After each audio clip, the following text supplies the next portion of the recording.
But yeah. So moving on, that was Afterlife. Moving on to our first film that we're going to be talking about.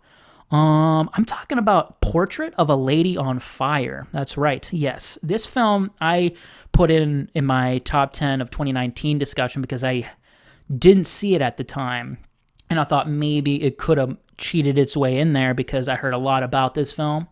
I heard nothing but good things. I'm looking at Rotten Tomatoes now, and it has a 98% tomato meter, and it actually has a 92% audience score, which is pretty good. For a film like this, I'm not surprised, because it. We'll get into it a little bit. But if you're unfamiliar with Portrait of a Lady on Fire, it's a French foreign film, so it's all foreign language. So yeah, you're gonna have to read subtitles again. But good news, there's really not an incredible amount of subtitles. There's not an incredible amount of dialogue. A lot of the film is told through facial expressions and just the way it's directed, and I'm gonna be getting into that. But the woman who directed this is Celine Sciamma. I'm sorry if I'm butchering her name. I mean, I'm guessing she's French, but yeah, if you're unfamiliar with the story of A Portrait of a Lady on Fire, a woman is contracted or commissioned to paint a portrait of this woman who is engaged to be married to some random dude in Italy, and the woman who she's trying to paint a portrait of is very hesitant about the marriage, and she's very reluctant to be, married to some dude that she hasn't met before, rightfully so.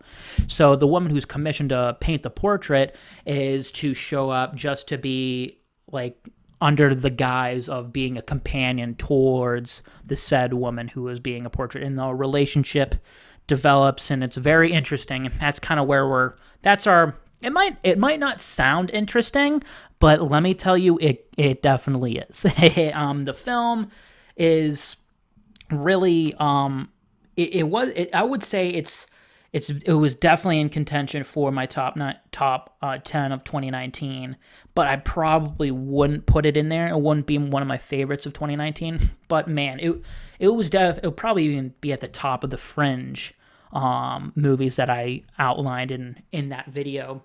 But let's just get into, what I thought of the film. Right off the bat, the imagery and the shots and the image quality of the film was mind-blowing. Really good. Like, really good. I'm talking probably some of the best of the year. And then also piggybacking off of that, the acting in the film is whoa. Like I said, the plot may sound like it might bore you, and it is a really slow burn. Like, it's a slow film, but that doesn't mean it's boring or bad. I mean, some of my favorite films are slow. Blade Runner, for instance, is a slow film. It kind of makes it not as accessible as some other films, but this film, yes, it is slow, but throughout the entire runtime, I was completely engaged. I was completely interested to see where this was going to go, and I was very invested in the two main characters, and their relationship and how it's going to develop and how it was going to end up at the very end. But yeah, so the two actresses, I have to just say, Naomi Merlant and Adèle Haenel. I'm terrible at pronouncing names, plus they're French, so it's just not going to work. But they're both phenomenal.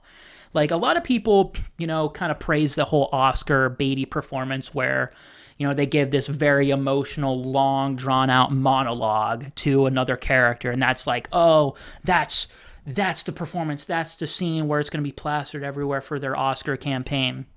This acting that they do here is way more impressive. This acting here is not really done with dialogue, but with facial expressions, and they're using their eyes. And also, having an amazing director also helps. But like, this acting is what is really impressive. It's the main reason why Ryan Gosling is one of my favorite actors, because he's very proficient at acting using his face without saying anything. And if you want, an example of that, Watched Blade Runner 2049. Watched Drive. Both phenomenal films. Some of my favorite, most favorites of all time. They're pretty high on the list. But yeah, and he's phenomenal in them, mainly because he uses his facial expressions and his eyes very meticulously and calculated, filmmaking wise. And it's the same here, and it makes the film so engaging and so interesting. I mean, along with the different types of shots that the director, chooses. There's one amazing shot where it just shows the like a profile of both of like our main character, looking at the other main character who she's trying to paint a portrait of, and then as soon as she looks back, and it was just a really cool shot that I really liked and I really appreciated. But I mean, again, and I guess a criticism of it was, I mean, a criticism is not because it's slow. It's just because it's a plot that, it doesn't like really emotionally resonate with me, even though I really enjoyed it. But like, I don't really see myself revisiting this one as much as I would the other 10 films on my top 19 list. So it kind of reminds me a type of film like Moonlight in that way. Like I remember watching Moonlight and I'm like, the directing here is phenomenal. The shot selection is great. The acting is also mind-blowing. Very similar, using facial expressions, using your eyes, like really telling the story rather than telling the audience the story. And I just thought and it won Best Picture, so it wasn't underrated like this one was. But again, I thought, the other film that mistakenly won Best Picture, La La Land, I thought was a more enjoyable film, and I would see myself revisiting that one a lot more than Moonlight. But it's kind of similar here, but that doesn't mean I didn't love the film. I thought Moonlight was a really good film. I mean, I think this one actually might be a little bit better than Moonlight and a little bit more enjoyable. But, so, I wouldn't say it quite fit into my top 10 list, but it's still great. Does it have the movie magic, though? Does it have Mikey's movie magic, though? Yeah, absolutely it does. It absolutely does. The characters, the story, the plot, the direction really keeps you engaged throughout the entire runtime. I even forgot how long it was. It's 2 hours. It doesn't feel like 2 hours. It feels pretty short, actually. And again, another thing is small details. They call back to small details, which is really cool. It shows very good writing as well, and it's written by the same person who directed the film. So, bravo to Celine, who directed this one. She did a fantastic job, and this is a really great film. And if anything that I said interests you, if the plot interests you, definitely check this one out. If you're a fan of film, check this one out. It's pretty much, you shouldn't miss it. And I think a lot of people would, I understand other people loving this one a lot more than I do. It's similar to Moonlight. I see this film as being incredibly emotionally resonant to a lot of people, and especially to a lot of people who are fans of films. It's just, I wish it would have resonated more with me, but I'm not going to say it's not good. I'm not going to say this is not a fantastic film, because it is.